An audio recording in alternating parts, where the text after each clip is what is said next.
You don't want to take away from the value. And that's the beauty of us. We are actually adding to the value of the vehicle.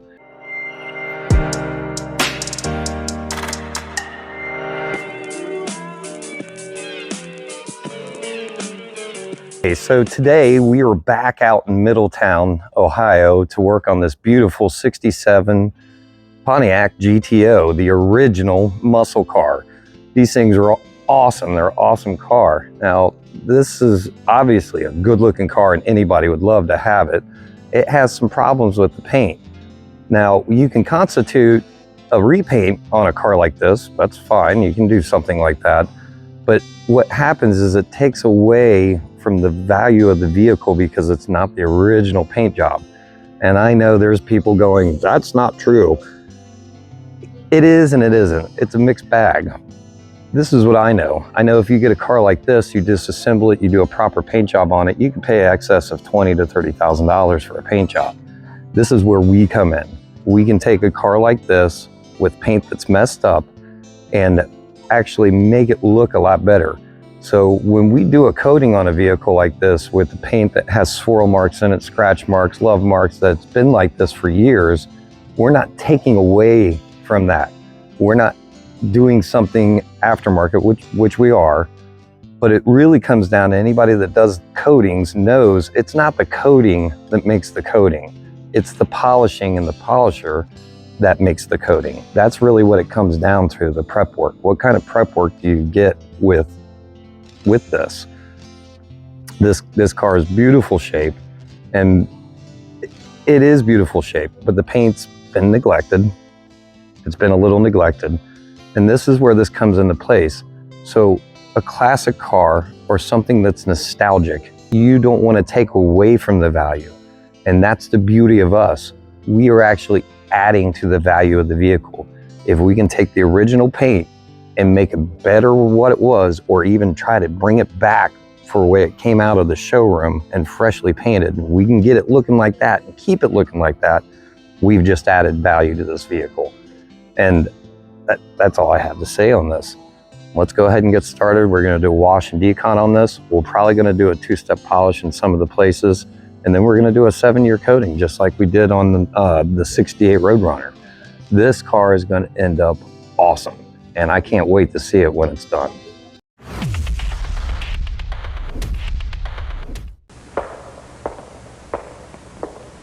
This is the great one, the ultimate driving machine. The Pontiac GTO, often considered the pioneer of the muscle car era, first hit the roads in 1964. Pontiac ingeniously marketed the GTO as an option package for the Pontiac Tempest, skirting GM's ban on high-performance vehicles.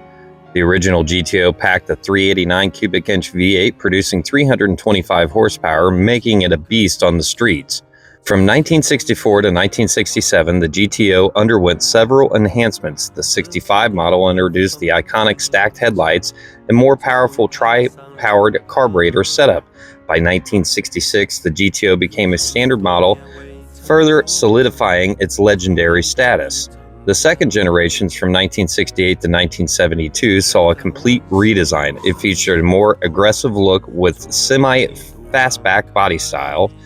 And then there's the Judge. Featured car, 1970 Pontiac GTO Judge, or the Judge.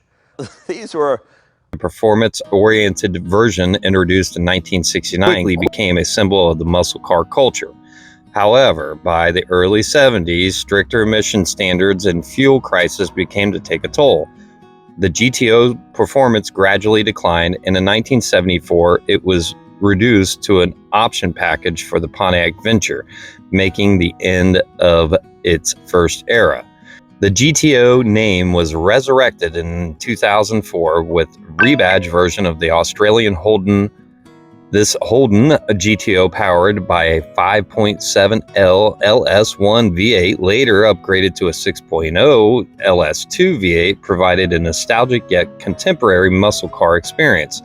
Despite solid performance, the modern GTO was discontinued after 2006 due to lukewarm sales and mixed review. The Pontiac GTO's legacy lives on as a symbol of raw American power and automotive ingenuity. The Pontiac GTO legacy lives on as a symbol of raw American power and automotive innovation. From its roaring entry in the 60s to its modern revival, the GTO remains as an enduring icon in the muscle car world. Quick examination of the vehicle before we start. We always do an inspection. You can see the butt prints, but they're not butt prints, but they look like butt prints. And then the swirl marks on the hood is atrocious. There's definitely some scratching on both sides of this fender, that side and this side. I'm not sure what exactly was going on with this car, but it looked like somebody washed it with a Brillo pad. It was Scotch-Brite pad. It was pretty rough. And generally when you see them like this, they look really, really damaged, but you would be surprised what will come out. Now, when you're doing an inspection like this, you look for holograms like you saw there in the trunk, and off camera, we're going to look and inspect every panel, panel by panel by panel. Reason why is because we don't want to miss anything. This is a higher end job, and we want to make sure that we deliver on the higher end work that's promised. This is why we're going to take a little bit more time per panel. We're not just going to zap through this. And this is the difference between a processing a vehicle, which a lot of detail shops do, as opposed to catering to the customer. That's what we like to do. We like to cater to the car. We don't do this because we like the money, and we like the money. Don't get me wrong, we like the money, but more importantly, we do this because of the love of the car. We can't wait to bring this thing back and just make it look awesome, or at least the best that it can look. So the last car we did, the 68 Roadrunner, we did a wash and decon on the inside. It wasn't that bad. The paint, that wasn't that bad. This one we got to go a little bit deeper on. We got to go a little bit deeper on this paint. It's a darker paint. You're going to see a lot more. It's going to reflect a lot more. So we want to make sure that we get the most out of what we're doing. And the best way to do that is just go ahead and give it a wash while it's out here. It's got some water spotting on it.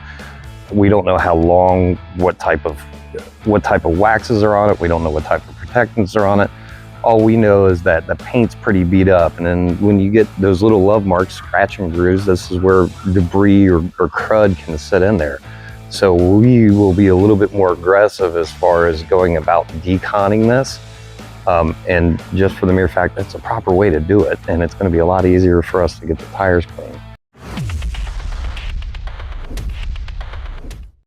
I actually blabbed through this whole scene, but you can't hear me because of the generator, so it's going to be a lot easier just to do voiceover, and like I usually do. So before we got here a few weeks ago, I actually checked the paint to see if it had any type of protection on it, sealants on it, wax on it, anything like that.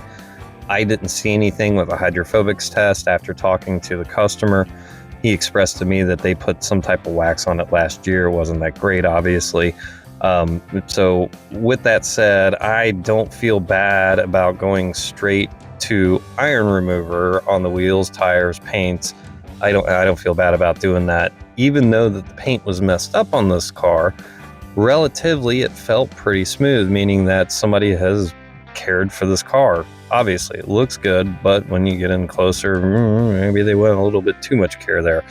So with that said, I don't have a problem going around with the eye remover. Let the ferrous eye remover do its work. I'll even spritz it down a little bit just to make sure that it stays wet throughout this process. And as I'm doing that, you can see Tyler starting to do the wheels. Now this is tag teaming at its best. Again, this all comes down to your prep work. You need to make sure that you prep properly before you start any type of polishing or coating. This stuff can transfer through, and if it transfers through to your pad, you're just spreading it all the way around. If you have a wax on there, you're just spreading it. If you're having a sealant on there, you're just spreading it. And if you have a ceramic coating, you're going to fight getting it off. So you kind of want to know what's on the paint before you start polishing away. You also want to make sure you have an extremely clean surface. This is why prep prior to polishing is so important. It's also very important before we apply the coatings. We want to make sure it adheres to the paint properly. So prep work is everything with a coating. I don't even know how else to say that. Everybody thinks it's the end result. It's not. It's 99.9% of your coating jobs are right here, your prep work. It's all about the prep work. So you can see Tyler's going to spend some time on the wheels and tires, and it really not even the rims, because they are a painted steel rim. So once we got the beauty rims off, pretty easy to clean those rims. Now, what was difficult to clean was the white lettering on the tires, and I actually shot a whole video on this, and it's going to be in our next segment here. But moving forward, like I said, we're letting the iron remover sit. Once we get the iron remover sat, then we're just going to kind of rinse it off and do the whole tire thing. And once we get it all rinsed off, we're going to go through a complete decon. Iron remover, foam soap wash, make sure it's nice and clean, just with a wax stripping agent. Once we get that cleared off, then we're going to go through and claim it the whole thing. So as you can see, Tyler's starting to clean the rims and tires. Now the rims, it's going to be pretty easy work. It is a steel rim with a base coat, clear coat on it. So it's pretty durable paint on the rims itself. We're using our A Good wheel cleaner. It is an acidic based cleaner, and the active ingredient in it is hydrogen fluoride. It's an acidic cleaner, and then we dumb it down quite a bit, but it does an excellent job at cleaning rims and tires without being abrasive if you're using it right. Here I say that you got to make sure you use this stuff right. Now, as far as the tire cleaner, it's just a basic wheel and rubber cleaner with an emulsifier in it. It'll actually lift dirt and debris out, but what it won't do, even though it's a degreaser, it's not going to get those white letter clean. I'm going to go through that here in a minute. It is a pain in the butt, and I don't even know how else to say that. Pain in the butt to clean the white walls and definitely the white lettering. And you have to think, this is paint on rubber. So as you're trying to clean these little itty bitty letters, the paint's moving around because it's rubber. It's not a stiff surface, so it makes it all the more difficult to clean these lettering. Now what I'm going to use is a Black Magic product.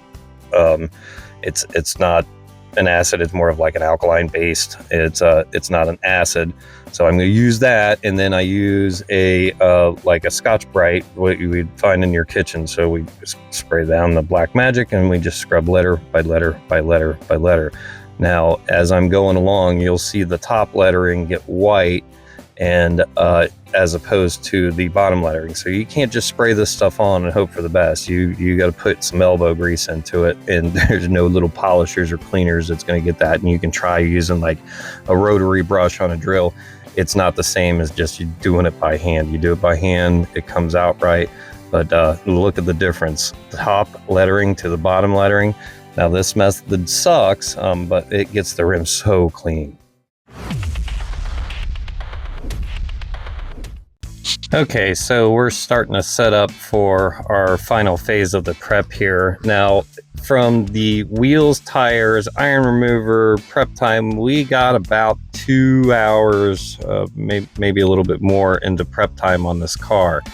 So we are getting ready to foam everything down. Now, what we're going to make sure that we use, because people ask me what kind of soap I use constantly, and we get an industrial soap. Now, there's a couple things about this industrial soap. A, it's pH neutral, but on top of that, it doesn't have sodium hydroxide in it. Basically, what that is a caustic material, and what it will do is any surface that it touches, it will actually start to eat away at the surface. Now, it's on a micro scale. You generally can't see that, but a caustic material on anything is not good for it.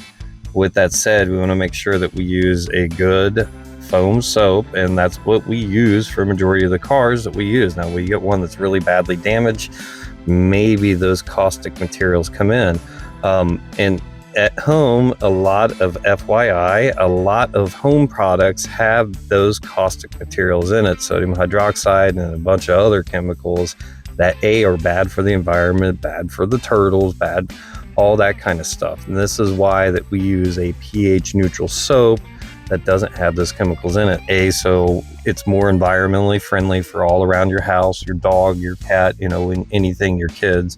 but it's also safe, and this is the most important reason why we use it. It is more safe for the vehicles, especially a vehicle like this. That's why we use that type of foam soap. So with that said, just to kind of give you a little insight, with that said, you can see Tyler and I were starting to wash it. This is a long video. I'm gonna fast forward it, put some music on, let us jam away to something on YouTube or whatever is on this program here. I wish I could play some really awesome music, because I would, but it is what it is. Watch us jam away for getting it prepped the rest of the way.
Okay, so we got it inside and it's looking good, and hopefully you guys can kind of see what I'm seeing. There's little speckled, looks like dots in the paint. Unfortunately, when you get something like that, most of the time they're not going to come out. So generally when you see dotting like this, it is caused by a few things. One can be just using a buffer and getting it too hot. The paint gets hot and starts to bubble from the underside. Most of the time, and it could be from etching, but most of the time those type of dots that we're looking at is generally a chemical burn from the inside out. That's why I said those probably aren't going to come out. We just try to do the best we could, because when it's out in the sun, it looks pretty good. And these are one of those cars that looks awesome in the sun, but you get it under gas station lights and then you start having issues with it. That's kind of like this. It looks really good until you get a light on it. When you get a light on it, and you can see it's got love marks all over it. We saw it out in the sun, so I think the biggest plan of attack, because everything down here doesn't look that bad. When you get past this line, everything doesn't look that bad. It's got some swirl marks in it, but it's not as bad as above that line. Why? I don't know. That is a good question. When some body shops will do that, they do what they call line of sight. So it's kind of like a painter. When a painter says everything looks good in line of sight, so if something up top doesn't look right, something down bottom doesn't look right, the human eye doesn't pick it up. And when it doesn't pick it up, well, then nobody pays attention to it. So some of the philosophies at some of the detail places that I have seen, just do the top cap. Nobody will know. Well, guess what? We know. We now know. So our first objective is we would do a dual stage compound and polish on something like this, but I don't think there's a need for it. I think that we should do a two-stage where somebody clearly screwed the pooch up here, and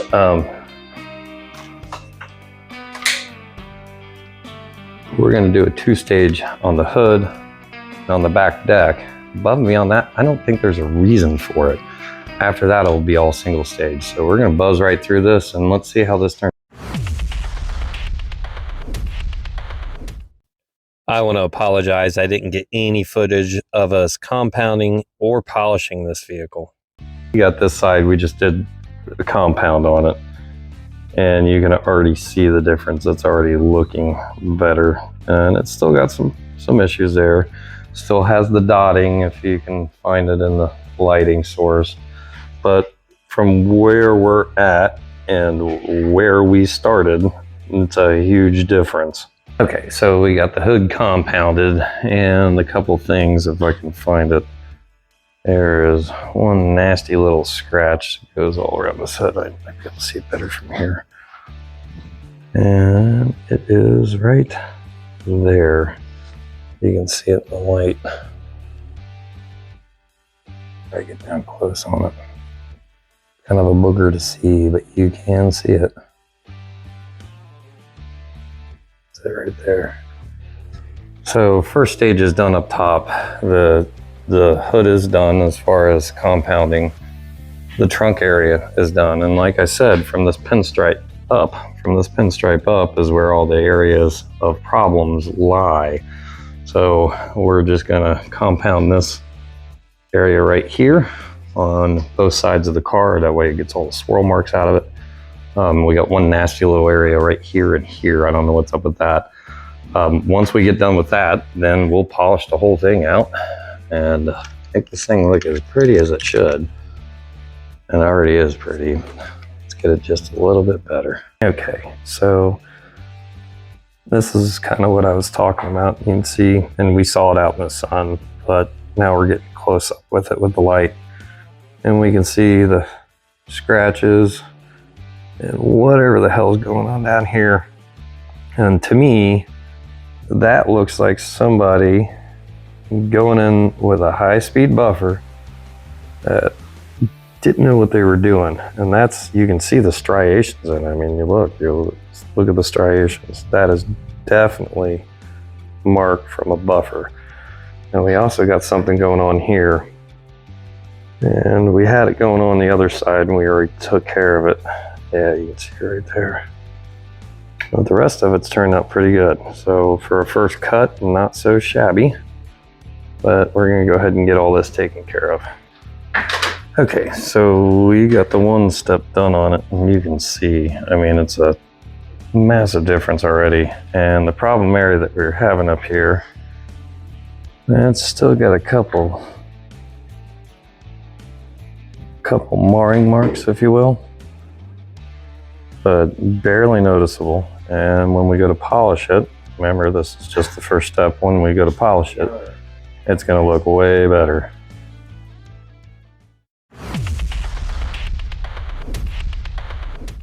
Okay, so we got this polished out, compounded on the top, and polished out the best we possibly could. It has some issues, but from what we can tell, because these guys, the owner and his buddy there, they looked up paint codes. So this paint code to the VIN number is a match. Now, I dispute that it's not the original paint, just for the mere fact that it wasn't a single stage. My pads would have been blood red if this would have been a single stage. And generally in 67, that was pretty much all they had. They didn't really have clear coats. They had like a lacquer that was kind of coming about.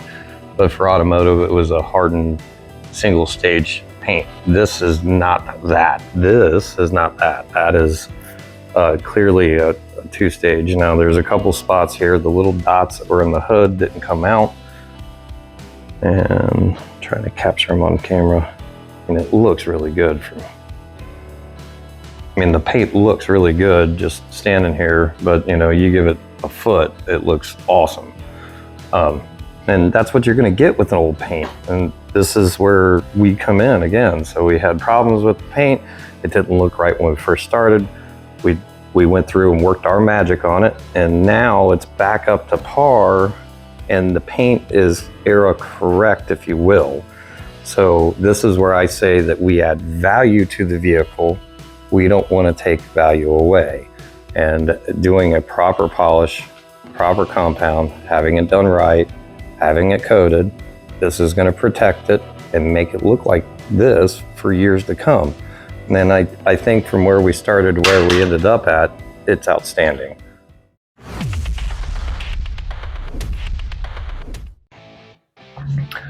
Okay, so what are we installing? We've got our compounds done, we got our polishing done. So what are we installing? Well, duh, we're gonna put a good wheel coating on the wheels. That way the wheels keep looking good for a long time. And then as far as the paint goes, we are going to do a good 7-year ceramic graphene coating. This is some of the toughest stuff on the market. That's why we sell it. And in my eyes, it's the best on the market. A little tough to install. You got to be really diligent with it, but good stuff. And if you've never done a coating before, I don't recommend someone buying this off our website. Go with our 3-year coating first, get some experience with that, and then you grab this. As you can see, we've been here. It's 8:30 now. We got here right around 10:30 this morning. It is a process to get a full ceramic coating done. That's one of the reasons why the cost is so high. Now, some of them aren't so much. So if you get like our 3-year coating, we just come in on a new car, pretty low cost. Something like this, we have some time into it. And that's where a lot of the cost comes in. People wonder why they're so expensive. Well, this is why. This 1967 Pontiac GTO, this was the first year for the 400, and that's what this has in it, 400 with an automatic transmission. And it is a beautiful car. You can see by the pictures, it's gorgeous. It is a gorgeous car. The paint, again, it did not turn out perfect, but at the same time, we brought a lot of it back, and it is looking awesome. I'm pretty happy with the results. I think, again, here we go with the customer. I think he's happy with the results too. And it's gleaming, and it's going to stay like that for a long time. We're really proud of our coating, obviously, but again, our coatings are only part of it. It's the prep work that comes into it, but more importantly, it's the cars that are presented to us. A car like this, we want to give it the love and care that it needs. And again, just like I said at the beginning of the video, this adds value. We're not taking away. We're adding value to the vehicle because it looks like this now. And that alone is a huge win for the customer. And it's a win for us because we get to do something and we have the privilege of working on stuff like this. But that's it, guys. Take a look at how this thing ended up. It is awesome.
Make sure you like and subscribe to our YouTube channel.